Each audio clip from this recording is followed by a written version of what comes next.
Assalamualaikum warahmatullahi wabarakatuh. Perkenalkan, nama saya Puja Alvina dari kelas 5C, jurusan Sistem Informasi UIN Syarif Hidayatullah Jakarta. Sekarang saya akan mempresentasikan tugas dari Arsitektur Enterprise, yaitu kita meresum sebuah buku yang berjudul Strategic IT Management, A Toolkit for Enterprise Architecture Management. Dan di sini saya meresum bab 2 dan bab 3. Oke, yang pertama saya akan membahas bab 2 yaitu yang berjudul Perencanaan Strategis IT. Nah, di sini ada ruang lingkup dan definisi. Jadi dalam merencanakan IT secara strategis, kita perlu untuk menyelaraskan model bisnis yang akan kita jalankan dan meletakkan kerangka kerja operatif untuk memandu dan menginformasikan bagaimana IT dikelola di tingkat operasi. Jadi ketika kita ingin menerapkan perancangan strategis IT, kita perlu tuh yang namanya menyelaraskan antara model bisnis yang kita gunakan di perusahaan dengan teknologi informasi. Nah, ada juga yang namanya framework atau kerangka kerja. Nah, ini kita dapat menggunakan untuk memandu dan menginformasikan bagaimana teknologi informasi itu dikelola sehingga dapat memudahkan ketika ingin mengambil sebuah keputusan seperti itu. Selanjutnya di sini ada gambaran ilustrasi dari ruang lingkup dan definisi. Di sini ada manajemen strategis IT, ada operasional IT manajemen, ada tujuan dari strategis yaitu mengendalikan IT strategis. Selanjutnya di sini juga ada manajemen pelayanan dan manajemen vendor. Nah, seperti yang telah digambarkan sebelumnya, di sana ada manajemen strategis IT dan manajemen operasional IT. Nah, di sini ada tabel dari perbedaan antara mereka. Untuk manajemen strategis IT, dia itu memvisualisasikan peta proses dan proses bisnis pada tingkat rantai nilai. Sedangkan pada manajemen operasi IT, dia itu proses bisnis pada tingkat aktivitas atau EPC dan deskripsi proses terperinci. Nah, yang kedua, objek bisnis seperti pelanggan atau kontrak. Jadi, kalau di manajemen strategi IT, objek bisnisnya itu berupa pelanggan dan kontrak. Sedangkan di manajemen operasional IT itu, dia berupa model dari suatu data. Selanjutnya yang ketiga, dari manajemen strategis IT itu ada gambaran-gambaran besar landscape IT. Sedangkan di manajemen operasional IT, dia hanya memuat entitas dan atribut. Selanjutnya, di manajemen operasional IT, di sini ada persyaratan dalam hal operasi bisnis, misalnya SLA terperinci. Selanjutnya, manajemen strategis IT itu aplikasi yang digunakan itu adalah SAP. Selanjutnya, di manajemen operasional IT menggunakan paket penyebaran, diagram kelas atau kelas diagram, sama item konfigurasi yaitu CMDB. Selanjutnya itu infrastruktur operasi berbutir kasar seperti infrastruktur integrasi vendor di manajemen strategis IT. Sedangkan di manajemen operasional IT, dia itu komponen sistem IT seperti unit perangkat keras, server, dan komponen jaringan, interaksi, dan topologi jaringan. Selanjutnya di manajemen strategis IT itu efektivitas melakukan hal-hal yang benar. Misalkan strategi dan nilai tambah, kekritisan bisnis, kepatuhan terhadap standar, dan penyelarasan strategi. Sedangkan di manajemen operasional IT itu dia memuat melakukan sesuatu dengan benar, misalnya pemenuhan SLA, termasuk ketersediaan waktu respon, dan kendala-kendala untuk berbagai sistem IT.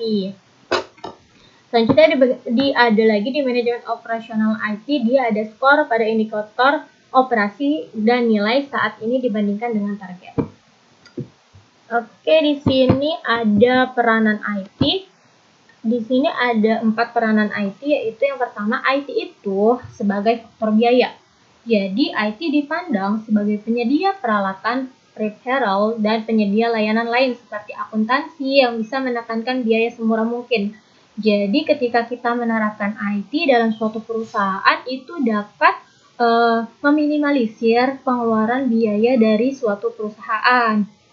Dan yang kedua, TI sebagai rekan bisnis. Jadi ketika menerapkan TI di dalam perusahaan kita itu dapat memberikan kontribusi utama dalam pelaksanaan strategi perusahaan. TI itu berperan untuk menyatukan ide-ide bisnis dan ide-ide bisnis dan teknologi informasi. Jadi dia bisa diistilahkan sebagai rekan bisnis dalam perusahaan kita. Selanjutnya yang ketiga itu ada sebagai aset. Nah, teknologi informasi ini ditargetkan memberikan keunggulan operasional dan TI harus menyediakan basis operasi yang andal, hemat biaya, dan meningkatkan efisien. Nah, karena IT ini sangat menguntungkan bagi suatu perusahaan, dia dapat dikatakan sebagai aset dari suatu perusahaan. Selanjutnya yang keempat itu ada TI sebagai enabler. TI dipandang sebagai enabler jika berperan aktif dalam pembentukan model bisnis baru. Ini diperlukan untuk bisa beradaptasi pada perubahan. Jadi, kalau misalkan perusahaan kita menerapkan IT, itu memudahkan perusahaan kita untuk beradaptasi dan dapat mengikuti perubahan-perubahan di era globalisasi ini yang berkembang dengan cepat. Oke, di sini ada potensi kinerja IT, ada 4. Yang pertama itu memastikan operasi bisnis tetap aktif dan berjalan. Dan yang kedua itu TI yang sesuai dan hemat. Yang ketiga, mengamankan kelangsungan masa depan landscape IT. Dan yang keempat, mengoptimalkan dan memungkinkan suatu bisnis. Jadi ini adalah keempat potensi kinerja yang dapat dilakukan oleh teknologi informasi. Posisi strategis IT di sini ada 7. Yang pertama, menonjolkan dari pesaing. Terus yang kedua itu adalah jadilah lebih cepat dari pesaing. Yang ketiga, membuat dan mengoptimalkan media akses untuk pelanggan. Yang keempat, membuat pelanggan lebih setia dan lebih bergantung. Jadi dengan adanya posisi strategis IT ini dapat membuat peningkatan loyalitas yang didapatkan dari pelanggan. Dan yang kelima itu memanfaatkan sumber daya yang efisien. Dengan penerapan IT ini dapat menggunakan sumber daya secara efisien dan efektif. Terus yang keenam itu ada penghematan biaya yang telah disebutkan tadi. IT itu sebagai faktor biaya. Nah, di sana kan dijelaskan kalau misalkan dengan adanya IT itu dapat meminimalisir biaya atau dapat penghematan biaya. Selanjutnya, kelincahan untuk merubah model bisnis. Jadi, IT itu dapat mengikuti tren-tren perubahan yang berkembang dengan cepat. Dia mudah untuk beradaptasi. Oke, di sini ada potensi kinerja yang dihadapi TI di masa depan. Nah, jadi setelah kita memiliki pernyataan posisi yang strategis, berikan bobot dengan menentukan tingkat kinerja yang dapat diharapkan akan disediakan TI di masa depan. Dan ini memerlukan penentuan layanan TI masa depan dan portofolio produk kita secara konsisten dengan posisi strategisnya. Dengan portofolio saat ini sebagai titik awal, kemudian kita dapat menganalisis nih perubahan-perubahan apa yang diperlukan dan merekayasa perubahan ini secara berturut-turut. Oke, di sini ada potensi kinerja yang dihadapi TI di masa depan.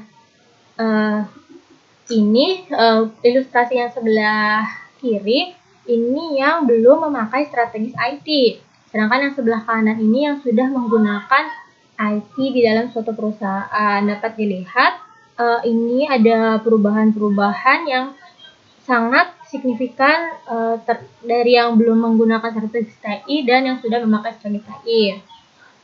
Nah, tujuan dari strategis itu ada apa aja? Ada 3 di sini, memperoleh tujuan IT.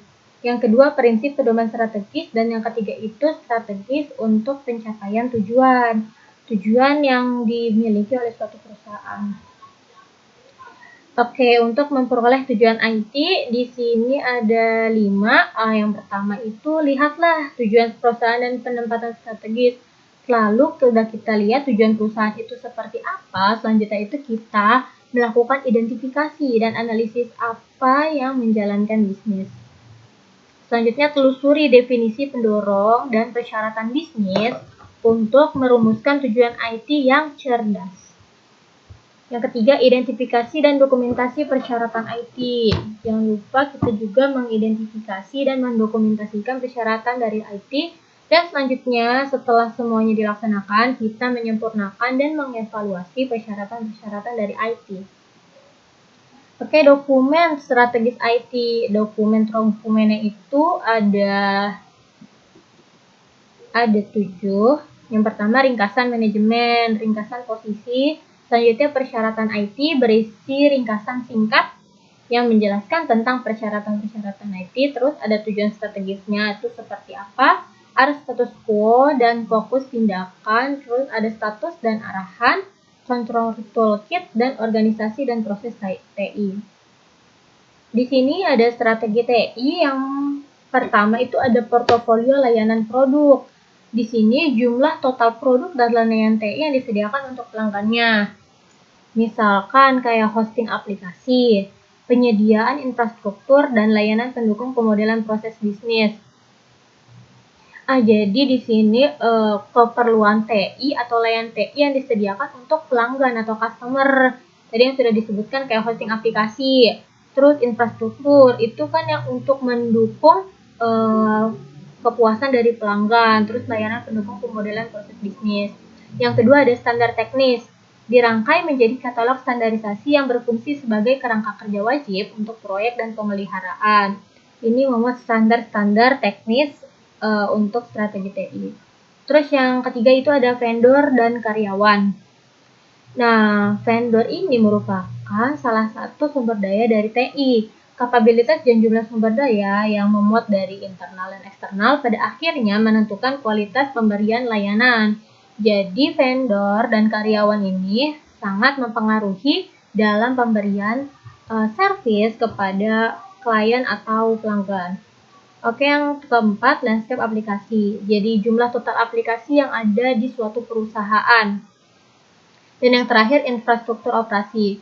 Ini terdiri dari infrastruktur perangkat keras dan jaringan tempat aplikasi berjalan yang harus sesuai untuk memastikan ketersediaan, skalabilitas kendala, dan keamanan dukungan IT. Pedoman strategi IT dalam praktik. Di sini ada 2 pedoman yang digunakan dalam strategi IT. Yang pertama itu ada analisis. Jadi di dalam tahap analisis, kita itu mengumpulkan dan menggabungkan pernyataan tentang apa sih yang dibutuhkan dari IT dan kendala apa yang kondisi apa yang perlu diamati. Nah, selanjutnya kita tentukan dan dokumentasikan status quo dan gunakan ini sebagai dasar untuk menilai IT. Nah, jadi di sini ada ilustrasinya. Collect berarti kan tadi yang udah dijelaskan, kumpulkan dan gabungkan. Terus tentukan dan dokumentasikan status quo serta gunakan untuk dasar dalam kita menilai IT. Dan yang kedua itu desain. Kita itu menentukan posisi IT, menyusun tujuan dari strategis, perencanaan kerangka kerja atau framework, membuat ketentuan untuk implementasi. Dapat dilihat di bawah ilustrasi dari pedoman tentang desain. Oke, lanjut.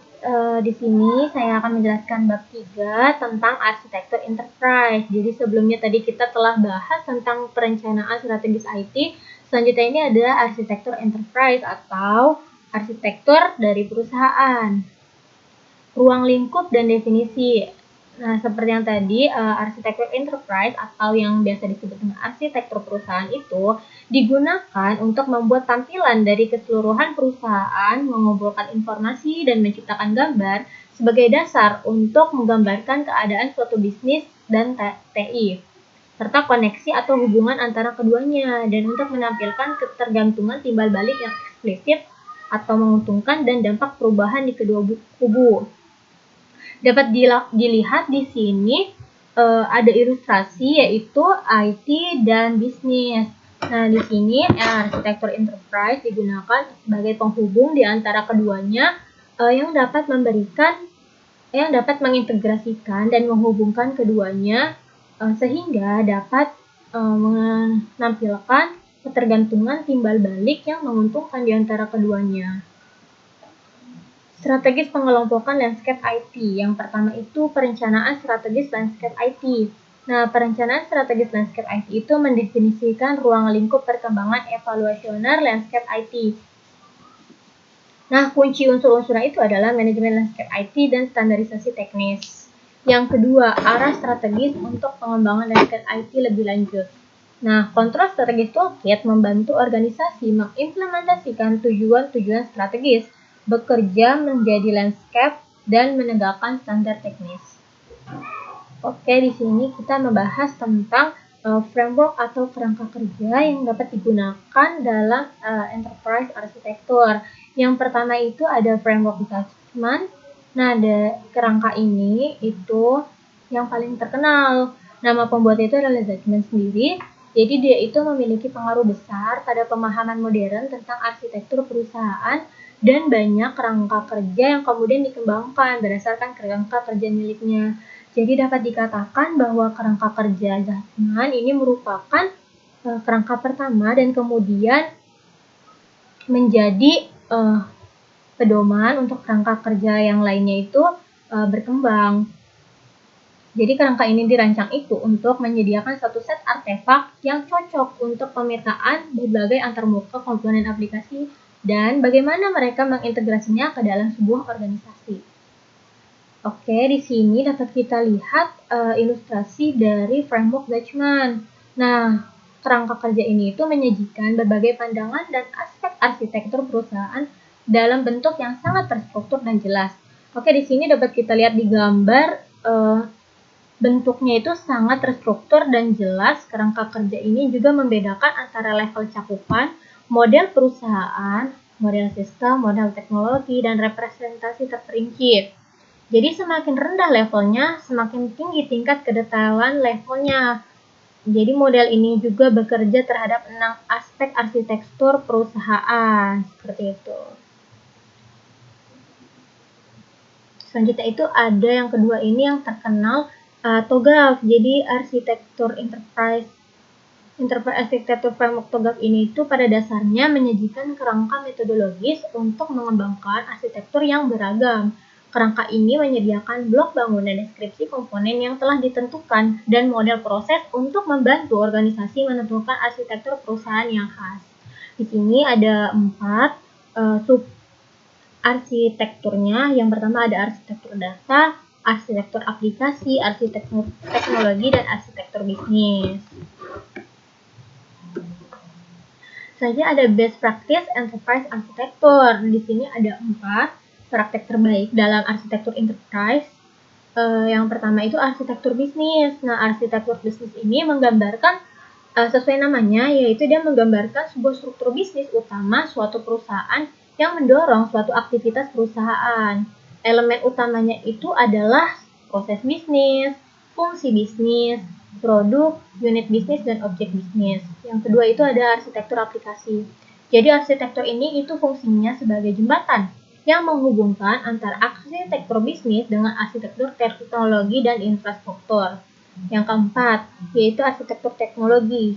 Jadi ini arsitektur yang membahas tentang pendefinisian standar teknis khusus perusahaan untuk mengimplementasikan aplikasi antarmuka atau interface dan elemen infrastruktur. Dan yang terakhir itu ada arsitektur infrastruktur. Arsitektur ini tuh menjelaskan secara kasar elemen infrastruktur tempat aplikasi dijalankan, menghasilkan koneksi dengan elemen infrastruktur yang digunakan dalam manajemen IT tingkat operasional. Dapat dilihat di sini sebuah ilustrasi dari bisnis arsitektur, aplikasi arsitektur, teknik arsitektur, dan infrastruktur arsitektur. Nah, di sini ada yang tadi dijelaskan komponen-komponen mereka. Bisnis arsitektur ada bisnis proses, fungsi dari bisnis, ada produk, unit bisnis, dan objek dari bisnis. Dan aplikasi arsitektur tuh tadi dia sebagai jembatan atau penghubung. Dia itu interface yang menghubung antara aplikasi dengan information object. Nah, ini ada teknik arsitektur, technical komponen, dan infrastruktur arsitektur, dan elemen-elemen dari infrastruktur. Aspek untuk mencapai praktek terbaik. Nah, ini merupakan aspek-aspek. Ada 3 aspek. Yang pertama, ketepatan waktu dan perincian informasi. Jadi, untuk memiliki data yang akurat, diperlukan adanya pembaharuan dalam kurun waktu yang tetap. Model lanskap teknis dan dokumentasi proses biasanya cenderung diperbaharui setiap tahunnya. Jadi, untuk mencapai praktek terbaik, kita harus mengupgrade sebuah data agar dia itu akurat dan dokumentasinya itu juga harus diperbarui setiap tahunnya. Oke, yang kedua itu ada konstituen praktik terbaik. Jadi arsitektur perusahaan yang baik tentu memiliki data yang akurat. Namun diperlukan memiliki tampilan yang mudah dipahami, khususnya oleh pihak target yang berkepentingan. Oke, jadi di sini dia harus memiliki data akurat. Dia berarti data yang akurat harus di-upgrade tadi sebelumnya. Terus dia juga tampilan yang mudah dipahami, user experience-nya harus mudah dipahami oleh target yang berkepentingan. Dan yang ketiga, status perencanaan landscape. Tingkat detail dalam model landscape berkurang di sepanjang lintasan dari landscape apa adanya, melalui landscape yang direncanakan hingga landscape yang akan datang. Jadi, status perencanaan landscape itu dibagi menjadi 3. Ada yang apa adanya, ada yang direncanakan, dan ada yang akan datang. Nah, ini dia penjelasannya dari tadi yang status perencanaan landscape yang apa adanya as is. Model sebagaimana adanya as is ini merupakan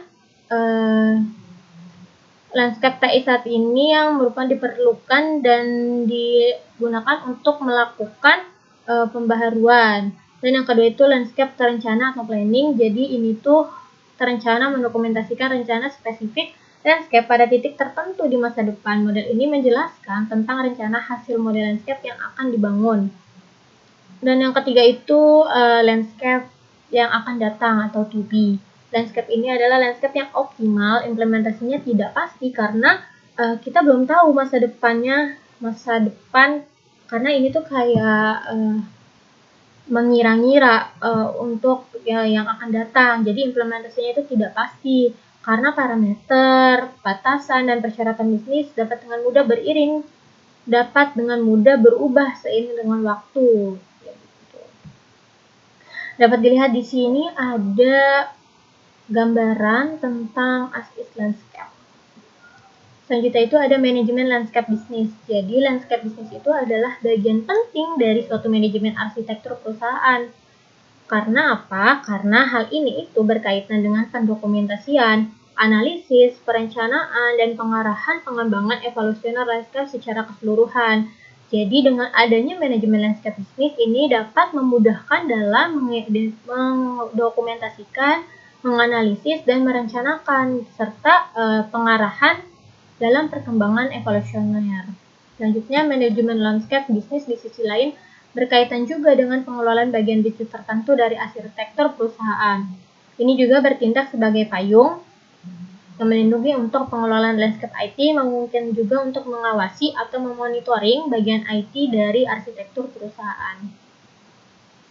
Aspek pengelolaan landscape IT. Jadi aspek penting dalam pengelolaan landscape bisnis itu ada 2. Yang pertama struktur model landscape bisnis, dan yang kedua peran dan proses dalam pengelolaan landscape bisnis.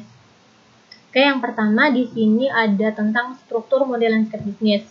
Nah, jadi struktur model ini itu menampilkan hubungan antara semua bidang yang ada di dalam perusahaan. Hal ini diilustrasikan dalam gambar di bawah ini. Nah, jadi dalam gambar di bawah ini itu merupakan bidang-bidang yang ada di dalam perusahaan. Dengan adanya landscape bisnis, dia itu menghubungkan antara bidang satu dengan bidang yang lainnya. Di sini ada bisnis domain, bisnis proses, bisnis function, produk, bisnis objek, dan bisnis unit. Nah, jadi blok-blok bangunan bertipe bisnis dapat dikelompokkan dengan mengaturnya ke dalam domain bisnis, proses bisnis, produk bisnis, fungsi bisnis, unit bisnis, dan objek bisnis. Nah, semuanya dapat berfungsi sebagai kategori untuk pengelompokannya. Karena semua blok pembangunan bisnis dikaitkan dengan domain bisnis. Jadi semua turut ada 5 yang merupakan blok yang dikaitkan dengan domain bisnis yang di ujung. Nah, yang kedua, peran dan proses dalam manajemen landscape bisnis. Nah, peran kunci adalah arsitek badan usaha yang bertanggung jawab untuk mendokumentasikan, menganalisis, dan merancang proses bisnis, fungsi bisnis, produk, unit bisnis, dan objek bisnis, serta interaksi di antara mereka semuanya. Jadi, proses kunci dalam manajemen landscape bisnis itu adalah manajemen proses. Nah, jadi terjadinya atau berhasilnya dari suatu manajemen landscape bisnis itu terletak pada manajemen prosesnya. Ini bisa melibatkan pendokumentasian proses bisnis dan interaksi dengan struktur organisasi, aplikasi, dan objek bisnis seperti EPC menggunakan alat seperti ARIS.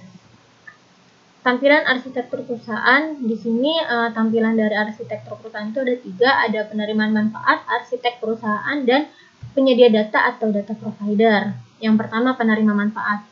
Jadi penerima manfaat ini itu dapat berupa individu dan entitas yang ditugaskan untuk menerapkan persyaratan kepatuhan dan keamanan manajemen kelangsungan bisnis atau manajemen resiko perusahaan. Contoh lain dari kelompok pemangku kepentingan atau stakeholder dan manfaat yang mereka harapkan dari EAM itu ada manajer perusahaan, manajer CIO, dan IT, ada IT strategi, ada manajer proyek, dan ada manajer bisnis. Jadi ini merupakan stakeholder yang menerima manfaat melalui EAM. Oke, selanjutnya ada arsitek perusahaan. Jadi ini tuh arsitek perusahaan merupakan orang yang ditugaskan untuk mendokumentasikan dan menganalisis serta perencanaan strategis dan kontrol satu bagian dari model landscape saat ini dan landscape untuk masa depan. Mereka memiliki pengawasan keseluruhan atas satu bagian dari model landscape. Ketika data terperinci dikumpulkan dari berbagai sumber, jadi data itu dikumpulkan dari berbagai sumber, tepat di seluruh perusahaan pasti akan berbeda dalam hal kualitas, perincian, dan seberapa mutakhir perusahaan tersebut. Ini merupakan tugas arsitek untuk mengumpulkan data ini, memastikan kualitas, dan mengkonsolidasinya. Jadi ini merupakan tugas arsitek itu yang mengumpulkan data dan memastikan kualitasnya baik atau tidak dan mengkonsolidasinya. Dan yang ketiga itu ada penyedia data. Di sini menyediakan data mendetail tentang blok bangunan individu seperti aplikasi. Jadi mereka itu memberikan deskripsi rinci tentang aplikasi dan antarmuka atau user interface, termasuk informasi seperti data atau tanggung jawab pabrikan. Contohnya itu adalah salah satunya adalah manajemen aplikasi. Panduan personalisasi, di sini ada 4 panduan personalisasi. Yang pertama ada identifikasi dan tentukan kebutuhan penerimaan manfaat. Jadi kita harus mengidentifikasi nih, siapa sih kira-kira yang berhak untuk menjadi penerima manfaat dalam suatu perusahaan. Kemudian cari apa yang mereka inginkan, apa yang mereka butuhkan agar tepat sasaran. Yang kedua itu ada identifikasi penyedia data. Di sini kita menentukan informasi apa yang kita butuhkan untuk menemukan jawaban atas pertanyaan dari pemangku kepentingan. Identifikasi ini nilailah upaya untuk pengadaan dari suatu data. Yang ketiga, timbang upaya pengadaan data. Iya, jadi di sini itu upaya untuk pengadaan informasi berupa data untuk menjawab pertanyaan-pertanyaan dari penerima manfaat yang diharapkan. Selanjutnya itu ada tentukan arsitektur perusahaan spesifik. Di sini untuk setiap model landscape tentukan dulu nih blok menyusun mana dan hubungan mana yang relevan bagi suatu perusahaan. Jadi kita menentukan secara spesifik kira-kira mana nih yang relevan bagi perusahaan kita, bagian landscape mana dan hubungan yang mana dan blok-blok penyusunan yang mana. Seperti itu. Terima kasih, sekian dari saya. Kurang lebihnya mohon maaf. Wassalamualaikum warahmatullahi wabarakatuh.